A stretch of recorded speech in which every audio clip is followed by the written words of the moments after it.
শাড়ি কেবল সগজের বস্ত্রই নয়, এটি আবহমান কাল ধরে বহন করে আসা এক নারীর স্বপ্ন, তার সংস্কৃতি, তার ঐতিহ্য। এই শাড়িতেই জড়িয়ে আছে মায়ের স্নেহ, দিদিমার হাতের স্পর্শ আর বোনের আলতো হাসি। সিন্ধু সভ্যতা থেকেই শুরু করে আজকের আধুনিক নারী শাড়ির সময় নিজেকে মানিয়ে নিয়েছে। কখনো বা রাজকীয় পোশাকের অংশ ছিল, কখনো বা সাধারণ গ্রামীণ নারীর দৈনন্দিন জীবনের সঙ্গী।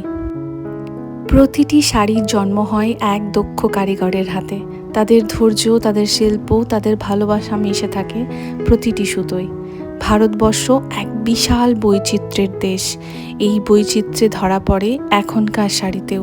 প্রতিটি প্রদেশের নিজস্ব গল্প আছে। আজকের নারী বহু ভূমিকায় অবতীর্ণ।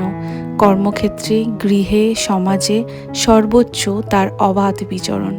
আর এই চলার পথেই শাড়ি কখনো তার চলার পথের বাধা হয়নি, বরং জুগিয়েছে আত্মবিশ্বাস।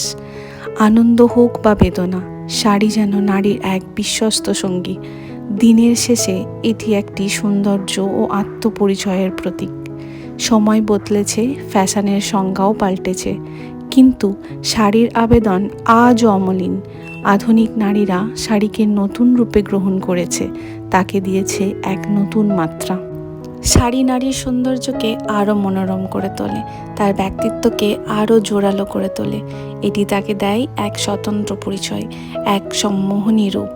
তাই শাড়িতেই নারী, এই ভাবনা শুধু একটি প্রথা নয়, এটি নারীর শক্তি, তার সৌন্দর্য, তার ঐতিহ্য ও তার আত্মপরিচয়ের প্রতি এক গভীর শ্রদ্ধাঞ্জলি।